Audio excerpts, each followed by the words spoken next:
오늘 함께 읽은 본문의 말씀을 가지고 우리 하나님께서 우리 인생에 던지는 네 번째 질문, 내가 아느냐라고 하는 질문에 대한 답을 오늘 이 본문의 말씀을 통해서 한번 찾아보려고 합니다.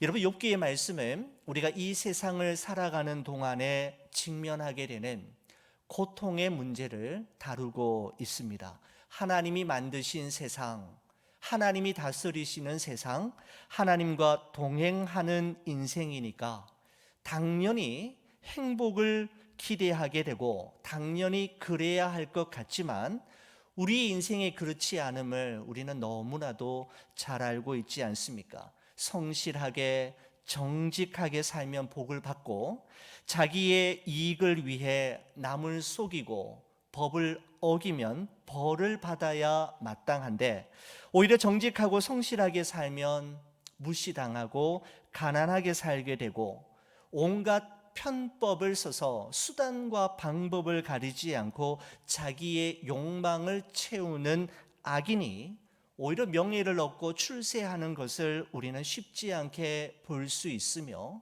우리가 살아가는 이 세상의 모습입니다. 여러분, 고통이 힘든 것은 우리에게 아픔과 슬픔을 주고 깊은 상처를 남기기 때문만은 아닌 것 같습니다. 고통이 정말 견디기 힘든 것은 그 고통의 이유와 원인 그리고 의미를 발견할 수 없을 때가 많기 때문입니다. 여러분, 욥이 경험한 고통의 사건은 1장과 2장 두 장에 대해서 기록되어 있지만 그 고통의 이유와 의미를 찾기 위한 욥과 욥의 친구들의 논쟁은 3장부터 37장까지 무려 35장의 분량을 할애하고 있는 것을 볼 수가 있습니다. 그러나 끝내 그들은 고난의 이유에 대한, 고난의 의미에 대한 명쾌한 답을 얻지 못하게 되죠. 그만큼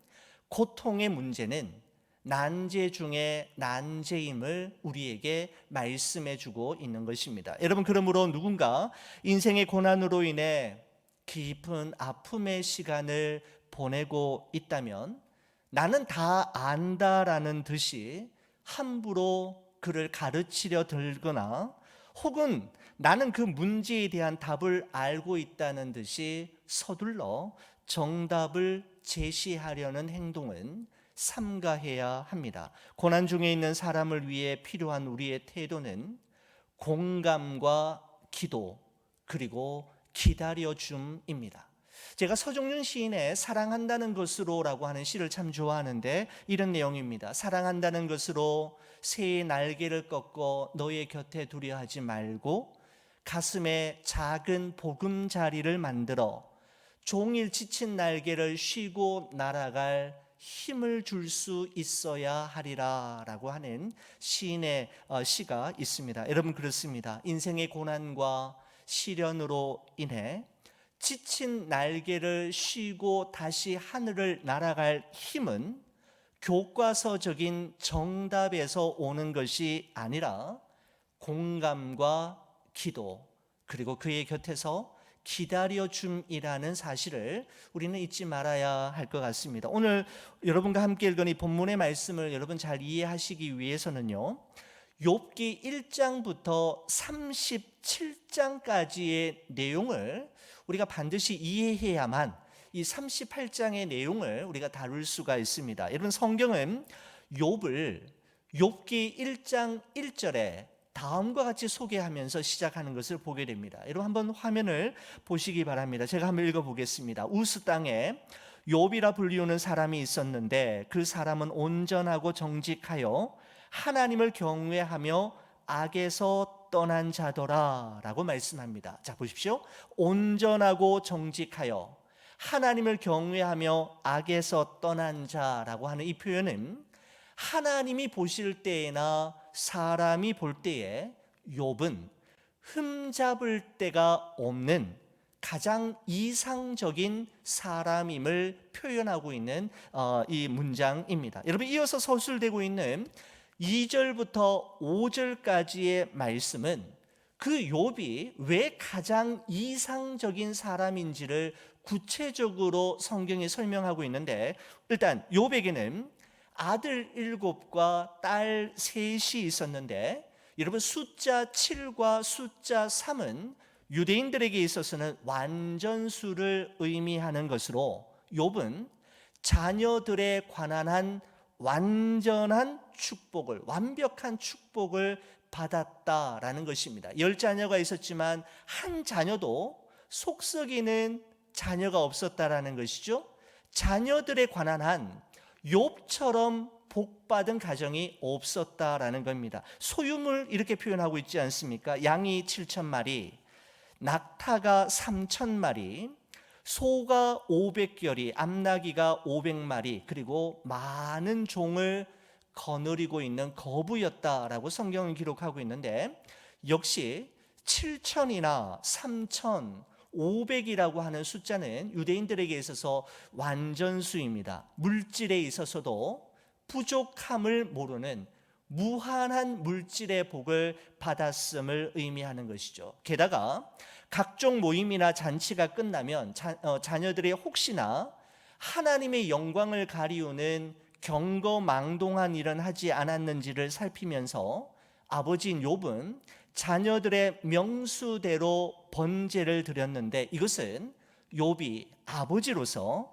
자녀들의 신앙과 영적인 상태를 돌보는 책임 있는 행동을 하는 경건한 아버지이었음을 표현하고 있는 문장입니다. 여러분, 그리고 그 욥에 대한 설명을 마치면서 5절 마지막 부분에 보면 이렇게 표현하죠. 욥의 행위가 항상 이러하였더라 라고 말씀합니다. 어떨 때에는, 기분 좋을 때에는, 잘 나갈 때에는 그러했지만 그러지 못할 때는 그러지 않았다라는 게 아니라 항상 이러했노라고 성경이 인정하고 있는 것을 보게 됩니다. 그야말로 욥의 삶은 하나님과 주위에 있는 사람들이 인정하시는 삶이요, 아무데도 흠잡을 데가 없는 경건한 삶을 살아가는, 성경이 제시하는 가장 이상적인 사람이 바로 욥이었음을 말씀하고 있습니다. 여러분, 하지만 이러한 욥의 경건한 일상을 송두리째 뒤흔들어 놓는 사건이 일어나게 되는데, 그 사건이 일어나게 된 배경에 대해서 오늘 본문 욥기 1장 9절에서 11절은 이렇게 말씀하고 있습니다. 사탄이 여호와께 대답하여 이르되 욥이 어찌 까닭 없이 하나님을 경외하리이까? 주께서 그와 그의 집과 그의 모든 소유물을 울타리로 두르심 때문이 아니니까? 주께서 그의 손으로 하는 바를 복되게 하사 그의 소유물이 땅에 넘치게 하셨음이니이다. 이제 주의 손을 펴사 그의 모든 소유물을 치소서. 그리하시면 틀림없이 주를 향하여 욕하지 않겠나이까? 라고 말씀하고 있습니다. 자, 여러분, 사탄이 이렇게 이야기하는 거죠. 하나님 한번 생각 좀 해보십시오. 욥이 어디 까닭 없이 하나님을 경외하겠습니까? 그게 가능한 일이라고 생각하시는 겁니까? 하나님이 그에게 엄청난 복을 주셨기 때문이지 않습니까? 하나님께서 욥에게 주신 10자녀들과 소유물들, 그리고 건강 한번 빼앗아 보십시오. 그러면 욥이 정말 하나님을 경외하는 진짜 이유가 무엇인지 알게 될 것입니다. 하나님 때문인지 아니면 하나님께서 주신 그것들 때문인지 한번 알아보시면 어떠한지요? 이런 의미가 담겨져 있는 것이죠. 여러분, 하나님 때문인지 아니면 하나님께서 주신 것 때문인지, 이 질문은 욥기 1장이 여러분과 저에게도 동일하게 던지는 아주 중요한 질문입니다. 사랑하는 우리 교우 여러분, 여러분들은 신앙생활을 하시는 이유가 어디에 있습니까? 하나님께 기도하고 하나님께 찬양하며 말씀 듣고 은혜 받고 교회 봉사와 선교에 동참하는 이유가 무엇입니까? 하나님 때문입니까? 아니면 하나님께서 주실 그 무엇 때문입니까? 여러분, 제 아이들이 어릴 때 아빠가 교회에서 퇴근해서 집에 들어갈 때 빈손으로 들어가지 않고 꼭 집 근처에 있는 슈퍼마켓에 들러서 아이들이 좋아하는 아이스크림이나 과자, 과일을 꼭 사들고 들어갔습니다. 벨 소리가 나면 아빠가 왔다라는 그 알고는 아이들이 후다닥 그리면서 그 집 문을 이렇게 활짝 여는데, 아빠를 보는 순간에 저의 눈과 시선을 맞추기보다 아이들의 시선은 언제나 저의 오른손에 들려있는 검정 비닐봉투이었습니다. 아빠를 기다린 이유도, 아빠에게 달려온 이유도 아빠가 집에 들어올 때면 언제나 사다 주시는 간식 때문이었습니다. 여러분, 그런데 그 아이들이 이제 자라서 이제 첫째는 대학교 3학년이 되었고요. 둘째 딸아이는 이제 12학년 졸업반인데, 제가 오늘 같은 날 집회 마치고 집에 들어가서 거라지 문이 올라가고 차가 파킹하는 소리가 나면 아빠가 무엇을 사가지고 왔는지, 아빠 손에 무엇이 들려있는지와 상관없이 저를 정말 반갑게 맞아주는 그 두 아이를 보는 것이 제가 집에 들어갈 때 참 이렇게 기다려지고 설레어지는 기쁨입니다. 무엇 때문이 아니라 아빠 자체 때문에 즐거워하고 행복해하는 아이들의 모습이 저에게는 너무나도 소중한 하나님의 선물처럼 여겨집니다. 여러분, 우리 하나님도 그러실 것 같습니다. 하나님이 주신 건강, 하나님이 주신 자녀들, 하나님께서 주신 물질, 하나님께서 주신 그 무엇 때문이 아니라 그저 하나님 한 분, 그분으로 인해 우리가 감사할 수 있고, 그리 아니하실지라도 그럼에도 불구하고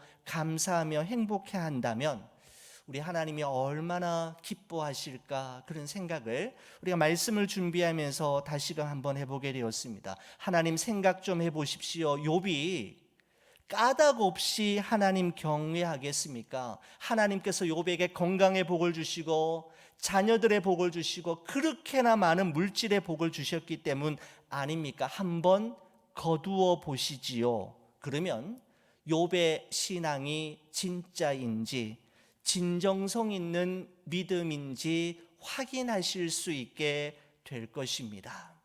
바로 그것이 지금 사탄의 제안이었습니다. 하나님의 허락하심을 받은 사탄은 욥에게 주어졌던 무수한 감사의 조건들을 하나 둘씩 거두어 가기 시작합니다.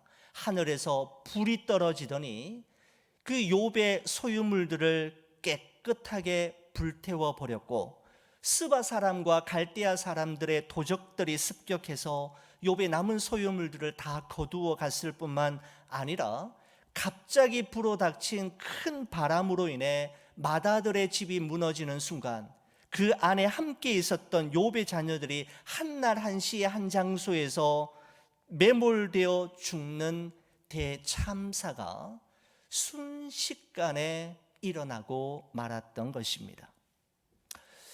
여러분, 이와 같은 절체절명의 상황에서 욥이 취한 반응을 욥기 1장 20절에서 22절은 우리에게 다음과 같이 기록하고 있습니다. 욥이 일어나 겉옷을 찢고 머리털을 밀고 땅에 엎드려 예배하며 이르되, 내가 모태에서 알몸으로 나왔사온즉 또한 알몸이 그리로 돌아가올지라.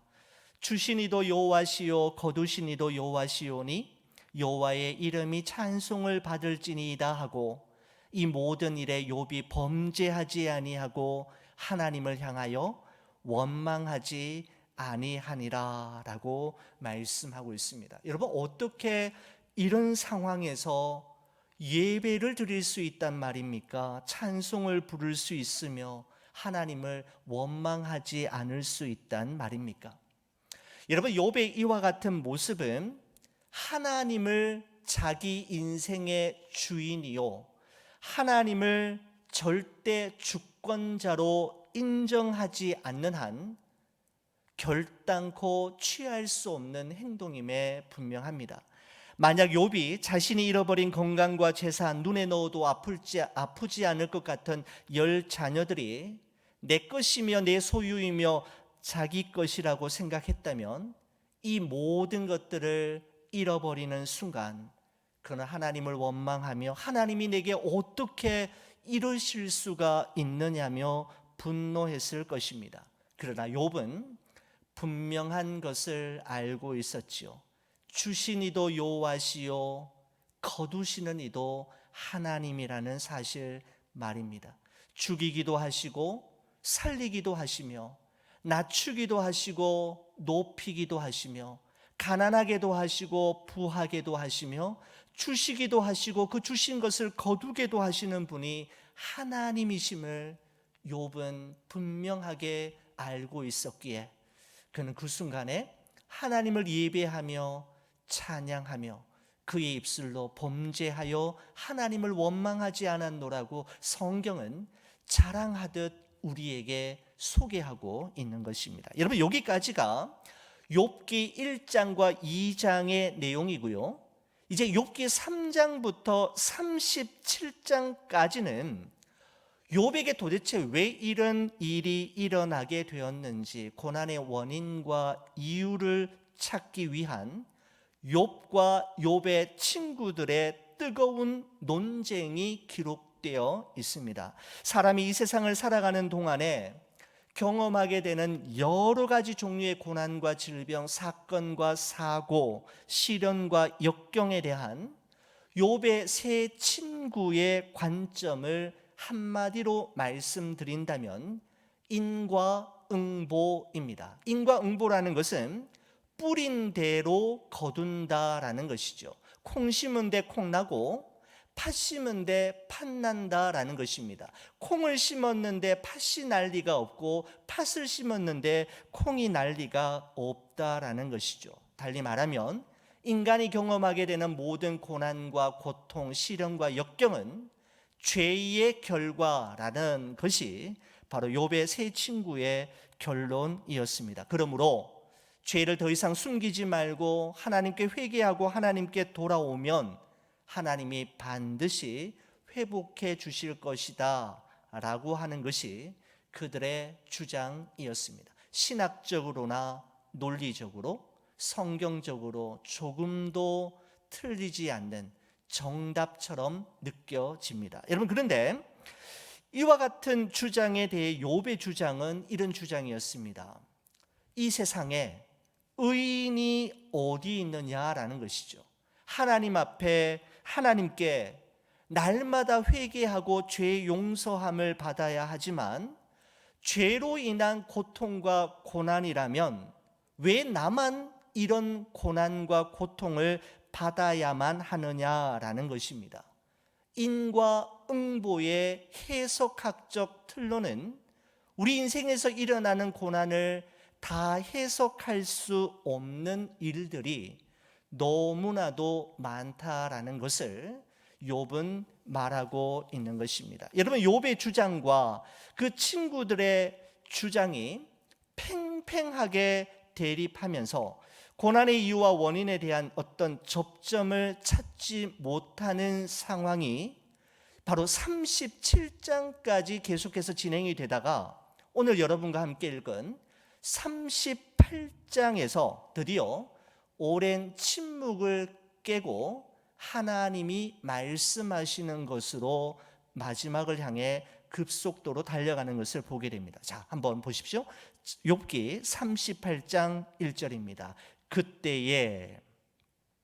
그때에라고 하는 부사로 시작이 됩니다. 여호와께서 폭풍우 가운데에서 욥에게 말씀하여 이르시되, 여기까지는 그 전까지는 하나님이 침묵으로 일관하셨는데 드디어 그 오랜 침묵을 깨고 38장에서 드디어 그때에 여호와께서 욥에게 말씀하여 이르시되 이렇게 되어 있습니다. Then the Lord answered Job이라고 표현하고 있습니다. then 이라는 말로 시작이 됩니다. 사랑하는 성도 여러분, 우리가 이 세상을 살아가면서 가지게 되는 인생의 수많은 질문들에 대해 하나님께서 설명해 주시고 대답해 주실 then, 그때가 존재함을 성경은 우리에게 말씀해 주고 있는 것입니다. 지금은 모르는 것이 너무 많고, 지금은 이해되지 않는 것과 납득되지 않는 부분들이 너무 많지만, 우리의 판단과 결정, 생각을 잠시 유보하고, 선하신 하나님, 실수하지 않으시는 하나님, 한치의 오차도 허용하시지 않으시는 정확하신 하나님을 잠잠히 신뢰하면, 우리가 경험하고 있는 일들과 경험했던 일들에 대한 원인과 이유를 answered, 대답해 주시고 설명해 주실 그때가 온다라는 것을 성경은 우리에게 말씀해 주고 있는 것입니다. 자, 그러면서 2절과 3절 말씀을 보십시오. 무지한 말로 생각을 어둡게 하는 자가 누구냐? 너는 대장부처럼 허리를 묶고 내가 내게 묻는 것을 대답할지니라 라고 이야기합니다. 내가 지금부터 너에게 질문할 테인데 묻는 말에 대답해 보렴 이라고 하면서, 여러분 그 다음부터 시작해서 욥기 41장 마지막 절까지, 여러분 욥기가 42장까지 있는데요, 38장, 39장, 40장, 41장까지 하나님의 질문이 소나기처럼 쏟아집니다. 여러분 어느 학자가 이걸 다 헤아려 봤는데 77가지의 질문이 쏟아지게 되는 것이죠. 여러분 한번 댁에서 한번 읽어보십시오. 욥기가 참 재미있습니다. 어려운 책인데 제가 이런 식으로 말씀드리면 여러분 흥미롭게 볼 수가 있습니다. 77가지의 질문을 욥에게 하나님이 하시는 것을 볼 수 있습니다. 그 중에 몇 가지만 이렇게 말씀드리면 이런 겁니다. 내가 땅에 기초를 놓을 때에 너가 거기 있었느냐? 누가 이 땅을 설계하였는지 너는 아느냐? 누가 그 위에 측량줄을 띄웠는지 너는 아느냐? 무엇이 땅을 버티는 기둥을 잡고 있는지, 누가 땅에 주춧돌을 놓았는지 너는 아느냐? 바다 속 깊은 곳에 있는 물 근원에까지 너는 들어가 보았느냐? 빛이 어디서 오는지, 어둠의 근원이 어디에서 오는지 너는 아느냐? 빛과 어둠이 있는 그곳에 이르는 길을 너는 보았느냐? 가보았느냐? 너가 사자의 먹이를 계속 줄 수가 있느냐? 굶주린 사자 새끼들의 식욕을 너가 채워줄 수 있느냐? 까마귀 떼가 먹이가 없어서 헤맬 때에 그 새끼들이 나에게 먹이를 달라고 조를 때에 그 까마귀 떼에게 먹이를 마련하여 주는 이가 누군지 너는 아느냐? 왜 사자는, 왜 염소는, 왜 들소는, 타조는, 마른 매는, 나귀는, 까마귀는, 황소는, 왜 독수리는 그렇게 하는지 너는 아느냐? 너는 아느냐? 네가 아느냐? 네가 아느냐? 77가지의 질문을 쏟아내시는 것이죠. 여러분 이 여러 가지 질문들에 대한 핵심적인 내용은 뭐냐 하면, 한마디로 말씀드리면 너가 아는 것이 있느냐라는 것입니다. 욥은 하나님의 질문에 대해 아무런 답도 할 수 없었습니다. 아니 답할 수가 없었죠. 왜냐하면 그가 아는 것이 아무것도 없었기 때문입니다. 여러분 왜 하나님께서는 내가 아느냐 너는 아느냐라며 무려 77개에 해당되는 7과 7이 만났으니까 여러분 완전수이죠. 무한한 질문들을 하셨다라는 것입니다. 여러분 왜 질문하셨을까요? 이런 의미가 있지 않을까 싶습니다. 눈에 보이는 천지 만물조차도 너는 제대로 이해하지 못하는데 어떻게 보이지 않는 영적 세계를 이해할 수 있겠느냐? 땅속 깊은 곳과 바다 속 깊은 곳에서 일어나는 일도 알지 못하는데 너가 어찌 하나님의 깊으신 뜻과 계획을 이해할 수 있겠느냐? 자연의 이치도 인생이 무엇인지도 모르면서 어떻게 하나님이 행하시는 일을 감히 너가 안다라고 할 수 있겠느냐라는 것입니다. 우리 인생이 정말 알아야 할 것은 정말 모른다라는 사실을 하나님이 깨닫게 해주시는 것이죠. 여러분, 솔로몬은 전도서 7장 13절 14절에 이렇게 기록합니다. 하나님께서 행하시는 일을 보라. 하나님께서 굽게 하신 것을 누가 능히 곱게 하겠느냐. 형통한 날에는 기뻐하고 곤고한 날에는 되돌아보아라. 이 두 가지를 하나님이 병행하게 하사 사람이 그의 장래 일을 능히 헤아려 알지 못하게 하셨느니라 라고 말씀하고 있습니다. 자, 여러분, 이 부분을 제가 세번역 성경에서 보았더니 여러분 좀 더 자세하게 이해할 수 있었습니다. 제가 세번역으로 한번 읽어봐 드리겠습니다. 하나님이 하시는 일을 생각해 보아라. 하나님이 구부려 놓으신 것을 누가 펼 수 있겠느냐. 좋은 때에는 기뻐하고 어려운 때에는 생각하여라. 하나님은 좋은 때도 있게 하시고 나쁜 때도 있게 하신다.